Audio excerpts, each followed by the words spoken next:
E aí, galera, meu nome é Ganem. Hoje eu vou entrevistar um cara que é formado em licenciatura plena em Educação Física, professor e personal. Estou aqui com o Cleilson Alex. Seja bem-vindo e obrigado por ter aceitado o convite. Sinta-se em casa. Boa tarde, pessoal, tudo bom? Boa tarde, obrigado pelo convite. Eu já falei com você antes, é uma ideia maravilhosa, né? Nesse momento que a gente passa de dificuldades, né, com relação à pandemia. Você está trazendo esses assuntos, esclarecer com o pessoal, eu acho que isso é bastante válido. Eu estava vendo outras lives suas, acho que o caminho é esse, a gente tentar ajudar de alguma forma, né? Mesmo à distância, mas tentar ajudar de alguma forma. Estou aqui para isso, tentar ajudar. Para explicar aí para a galera, hoje a gente vai falar sobre a importância da atividade física, né? E eu já vou mandar a primeira pergunta, que é, durante a pandemia a gente está vendo que a atividade física está ficando mais difícil, né, de ser feita. E aí eu queria perguntar qual é o problema do sedentarismo. Por que ele é tão preocupante? Então, veja bem, o sedentarismo, a palavra sedentarismo, ela vem agregada a outras coisas, né? As outras doenças que ela desencadeia, né? O sedentarismo é a falta de atividade física. Eu posso ser sedentário, mas ser uma pessoa saudável. Assim, entendeu? Não ter problemas de saúde. Saudável não, mas não ter problemas de saúde. O problema do sedentarismo é quando ele começa a desencadear outras doenças, né? Hipertensão, diabetes do tipo 2, né? Obesidades, problemas vasculares, por exemplo, o infarto, é consequência, às vezes, de um sedentarismo, né? A longo prazo. Então, assim, o problema do sedentarismo é a consequência que ele traz, as doenças que ele traz consigo, né? Então, o grande problema do sedentarismo é esse, é trazer essas doenças, né? Quando você se coloca numa posição sedentária, de não praticar nenhuma atividade física, nenhum exercício físico, né? Que existe uma pequena diferença, e a gente pode estar falando depois sobre isso, mas quando você não pratica nenhum exercício físico, nenhuma atividade física, a tendência é você vir desencadear algum problema desse que a gente já citou aqui. Certo. É verdade, professor, não sei se ficou bem claro aí, se você... Ficou sim, ficou. É verdade que a atividade física ajuda também no desenvolvimento de atividades mentais, como, por exemplo, a atenção e o processamento de informações? Sim, com certeza. Atividade física, ela quando bem praticada, ela dando uma regularidade, né? A gente faz, com frequência, dá uma frequência na atividade física, se tornando um exercício físico, ela começa a mexer quimicamente, né? Você sabe que o corpo da gente é química pura, né? Reações químicas o tempo todo, né?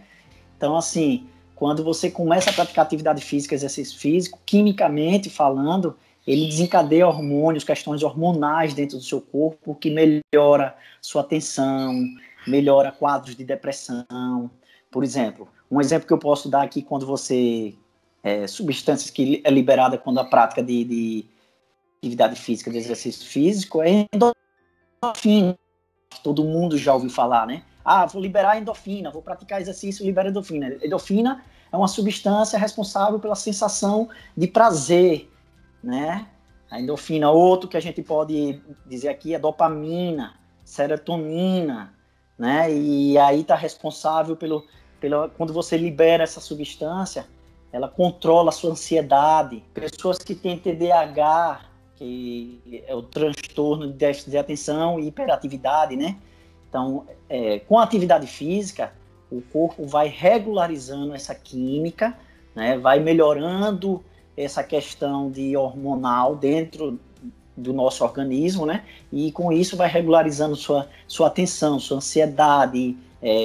Quem passa por problemas depressivos, a tendência é equilibrar. Então, a atividade física, com certeza, melhora as atividades mentais, sem sombra de dúvida. Além da parte estética, né, tem toda uma ajuda por trás de saúde mesmo, né? Olha, eu costumo dizer que a parte estética, eu digo a meus alunos que a parte de quando eu trabalho como personal, né, que a parte estética vem como consequência. A verdade é essa. É porque muita gente procura atividade física no primeiro momento para a estética, concordo. Veja a diferença. As pessoas procuram como estética. Não estou dizendo todo mundo, né? Estou falando de uma forma geral. Mas, assim, a estética é uma consequência. Mas as primeiras mudanças você vai ver nisso, nessa rotina, nesse melhorar seu sono, melhorar sua qualidade do dia a dia. Então, você tem que primeiro buscar a qualidade de vida, né? A estética vem como consequência. É um passo que é inevitável quando você pratica atividade física. Certo. Eu tenho um amigo que ele deve ter, sei lá, uns 30 anos por aí ou mais. Ele me disse uma vez que fazia academia todos os dias e tal, mas por causa da sua genética ele não conseguia ficar forte, né? Como é falado popularmente. É verdade que a genética tem esse poder determinante assim? Olha, se eu for lhe dar uma resposta fria e crua, tem esse poder, mas não é o fator que vai resolver tudo. Com certeza, quem tem uma genética para desenvolver, aí agora vamos para a parte prática. Você vai com um amigo seu, sei lá, da sua faixa etária, né? Que isso tem questões hormonais, tudo, vão os dois para academia, decidem os dois irem para academia. Fazem os mesmos exercícios, treinam praticamente parecidos, e você pode desenvolver mais muscularmente, né? Ficar forte, como você disse, ficar mais forte primeiro do que ele. Você pode, ou ele primeiro do que você. Isso aí pode, com certeza, a genética influencia. Fato. Mas só ser a genética, não.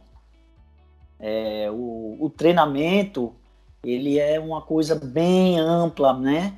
Vou dizer até é mais complexo, se envolve com muita coisa, inclusive até um descanso. O treinar todo dia, vamos ver como é que você treina todo dia. Entendeu? Às vezes não é interessante treinar todo dia. Às vezes você tem uma rotina no seu dia a dia aí de estudos que você precisa de 2, 3 dias para descansar.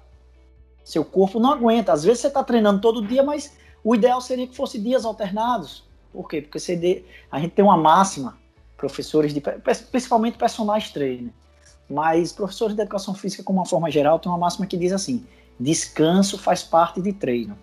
Descansar faz parte. Você precisa dar o descanso para o músculo. Então, se você me perguntar, a genética influencia? Influencia. Mas uma boa alimentação também influencia, um bom descanso também influencia. A execução do treino influencia. Às vezes você vai para a academia, eu vivo numa academia, né, em várias academias, mas às vezes você vai para a academia e o cara tá fazendo lá 50 quilos e todo torto, ali ele tá treinando errado, né? Ali ele pode até se machucar. Naquele momento ele não se machuca, mas com a frequência daquele erro do movimento, pode vir a causar uma lesão mais lá para frente. Entendeu? Então, assim, é um conjunto de fatores. A genética influencia? Influencia. Bastante. Mas eu diria que, para o seu amigo de 30 anos, eu diria a ele assim: persistência, certo? Uma boa alimentação, dedicação, que vem dentro da persistência, que ele atinge os resultados dele, tá? Pode ser mais demorado um pouco do que o colega que ele está vendo lá na frente, pode. Uma coisa que eu queria falar aí, só se você abrir assim, principalmente para vocês mais jovens, não se iludam. Às vezes, e aí eu vou falar uma coisa que é até mais grave, às vezes você vê uma pessoa que entrou ali praticamente na mesma época que você na academia e logo depois aquele cara já está forte. Infelizmente, existe uma coisa dentro principalmente da musculação, que é o doping, né? Infelizmente, ali ele estimula hormonalmente, e isso não é legal, né? Ele estimula hormonalmente o seu corpo a crescer de uma forma mais rápida, mas isso não é legal, porque isso não é saudável, tá? Então, uma dica que eu dou: respeite o seu tempo, não queira queimar etapas. Certo. Então, esse meu amigo, aí ele consegue chegar ao resultado que ele pretende, com o tempo e com o treino necessário, né? Sim, sim, com certeza, com certeza. E aí Pronto. ele vai procurar um nutricionista, um nutrólogo, que aí vai fazer uma dieta balanceada. Ah, mas eu tenho um amigo que só come ovo e macarrão, carboidrato e proteína. Ah, eu vou comer isso também porque... Não, você tem que ver seu gasto calórico, quanto é que você consome por dia, quanto é que você precisa ingerir, o que é que... Às vezes você não precisa nem ingerir tanto carboidrato, está precisando de uma suplementação mais na proteína, que é quem faz o músculo crescer, né? Ou vice-versa. Então, eu diria, seu amigo, foco, uma boa alimentação, um bom descanso e um bom treino. São esses os pilares. Vou passar para ele esse vídeo, vou mandar para ele. Pode passar, pode passar. Professor, é importante incentivar as crianças à atividade física desde de pequeno? Se sim ou se não, por quê? Sim, sim, claro, claro. A obesidade, voltando um pouquinho lá, né? O sedentarismo está levando cada vez mais as pessoas a ficarem obesas. A obesidade já atinge uma boa parcela, quase a metade da população brasileira, de uma forma geral, tá? A obesidade, ela hoje é responsável por ser... Esse dado que eu vou lhe dar agora era antes da pandemia, tá? É responsável mais ou menos por 13% das mortes no Brasil. Então é um dado alarmante, mais de 10% das mortes no Brasil por conta da obesidade, por conta de doenças ligadas ao sedentarismo. Então, assim, você educar a criança desde nova, desde pequenininha, né, a ter uma consciência de atividade física, de exercício físico, é fundamental. É a mesma coisa, e eu costumo dar essa explicação. Eu também trabalho em escola. Quando eu estou dando aula para meus alunos, eu digo, formar uma base forte, né? Porque você se torna um aluno bom em português, em matemática, e aí eu estou entrando um pouquinho para a área da educação física escolar. Por que você se torna bom nesses conteúdos quando você chega lá no ensino médio? Porque você teve uma base forte. É muito difícil o aluno se tornar um aluno muito bom quando a base é fraca. Ele precisa ter muito empenho. Bem assim é na atividade física. Então ele precisa ter uma base. Então essa base vem da onde? Das aulas de educação física. Essa consciência de atividade física, de exercício físico, tem que ser trabalhada nas aulas de educação física das escolas. E não só a repetição. Você tem que ensinar a criança, ao jovem, ao adulto, a pensar que a atividade física é fundamental. Eu costumo brincar com meus alunos e digo assim, você prefere fazer 3, 4 vezes por semana atividade física ou prefere, daqui a alguns anos, passar o resto da sua vida tomando medicamento? Porque se você não faz atividade física, a tendência é que você se torne sedentário vai desencadear todas aquelas doenças que, né? E aí vai precisar tomar medicação, vai precisar... Então, assim, entendeu a lógica? É melhor você criar o hábito desde novo, para que lá no futuro você tenha uma qualidade de vida bem melhor. Então é importantíssimo educar as crianças, sim, estimular as crianças sempre, sempre. E a gente está vivendo uma geração muito eletrônica, eu acho isso massa, fenomenal. Acho que vocês, essa sua geração, a geração que está vindo, é uma geração high-tech, né? Eu costumo dizer high-tech, não sei nem mais se vocês usam esse termo high-tech, não sei. Mas é uma geração, para mim, high-tech, e isso eu acho espetacular. Parabéns para vocês. Eu tento acompanhar de alguma forma, mas também não pode esquecer esse outro lado. Tem que cuidar da mente, né? Tem uma frase que diz assim, mente sã, corpo são, né? Ou corpo são, mente sã, tá? Então, cuida do corpo para a mente estar sempre saudável. E aí evoluir cada vez mais. Você pode nos dar assim, alguns exemplos de doenças que a atividade física previne? Olha, aquilo tudo que a gente falou lá naquela sua primeira pergunta. Mas De imediato, assim, ó, pressão alta, você com atividade física vai prevenir bastante pressão alta, lógico. Aí entra a questão da genética também. Se você tiver uma predisposição genética para ter uma pressão alta, por exemplo, você pode até, eu faço tanta atividade física, mas eu tenho pressão alta. Mas aí já entra um pouquinho da genética. Mas prevenir mesmo, para não fugir muito da pergunta, pressão alta, obesidade, diabetes, isso tudo, doenças cardiovasculares, isso tudo a atividade física, exercício físico previne. Não estou dizendo com isso porque quem faz atividade física, exercício físico, nunca vai sofrer com isso. Não estou dizendo. Mas a gente trabalha com o geral, né? Trabalhando, quando a gente faz uma pesquisa, uma coisa, a gente tem que trabalhar com o geral. Claro que um ou outro. É interessante que a gente, como professor de educação física, às vezes eu escuto alguma coisa desse tipo. Aí, o atleta, fulano de tal, atleta, né? Morreu, infartou. Não é atleta, não é saudável, não pratica exercício físico? Primeiro, aí é outra questão, mas eu vou só falar um pouquinho mais amplo. Atleta de rendimento, pessoas que vivem do esporte, que vivem do dinheiro, não é sinônimo de saúde. Como assim? Não é. Atletas, eles exigem demais, além da conta que deve ser praticado. E segundo, é isso que eu estou dizendo, é uma ponta forte. Quantos atletas você vê infartando? Quantas outras pessoas sedentárias infartam durante o dia, né?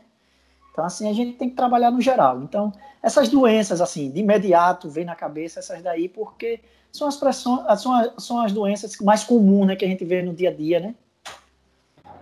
Eu ia até te perguntar se atividade física demais faz mal. Com certeza. Tudo demais faz mal, né? Tudo demais. Eu costumo dizer, principalmente para meus alunos, assim, na sua faixa etária, por exemplo, eu tenho um filho de 12 anos. Se eu deixar ele aqui, ele vira à noite jogando videogame, esses PS da vida, esses Xbox. Isso é ruim. Atividade física demais também. Se ele partisse para atividade física e dissesse, meu pai, eu vou passar o dia todo pedalando. Péssimo. Ruim também. Então, tudo... eu bebo água, eu bebo bastante água. Acho que você já viu aí. Se você só beber água, só vou beber água. É ruim, tudo na vida. Então, a gente precisa ter um equilíbrio em tudo da vida. Como tudo da vida, a atividade física não fica fora dela, né? Se fizer demais, também... O exemplo é isso, olha. Presta atenção. Um atleta de rendimento, ele tem o quê? Uma vida útil curta. Um atleta de futebol, quando ele chega com seus 30 e poucos anos, meados de 30 anos, ele já é considerado o quê? Velho, né? Ele já é considerado uma pessoa velha, né? Já tá ficando velho pro esporte, o auge dele é 20 e poucos. Hoje tem moleque de 17, 18 anos jogando em time profissional, cada vez mais. Então, por que é curto? Primeiro porque o esporte, ele vem buscar os atletas cada vez mais cedo para ganhar mais dinheiro. Aí entra outra questão, né, questão de dinheiro, mas também porque ele se desgasta muito. Olha, você já ouviu falar no Tour de France, o Tour da França? É uma competição de ciclismo. Ele roda a França toda. É porque agora, por conta da pandemia, não está passando. Mas ele roda a França toda. Aqueles caras, eles passam 14 horas em cima de uma bicicleta, 15 horas em cima de uma bicicleta. Então, alguns deles, com o passar dos anos, começam a desencadear algumas doenças comuns em ciclistas profissionais. Sabe o que é? Câncer de próstata. Por quê? Muito tempo sentado em cima de um selim, né, da sela. A sela, eles usam uma sela bem fininha para a bicicleta ficar mais leve, e aí é que machuca a próstata mesmo. Então, se você for pesquisar aí na internet, você vai ver. Aqueles atletas, eles desencadeiam. Quer ver outra questão? Geralmente, atletas, eles vivem na vida útil dele, dentro da profissão dele, eles vivem regrados, né? A alimentação, a tudo. Quando eles deixam de ser profissionais, o que é que acontece com a maioria deles? Com a maioria não, porque alguns hoje começam a se cuidar, mas com uma parte deles engordam. Por quê? Porque desregula toda a questão hormonal. Por quê? Porque eles treinaram excessivamente. Eles não usaram a atividade física da maneira mais correta. Entendeu? Acho que deu para entender um pouquinho. Deu sim.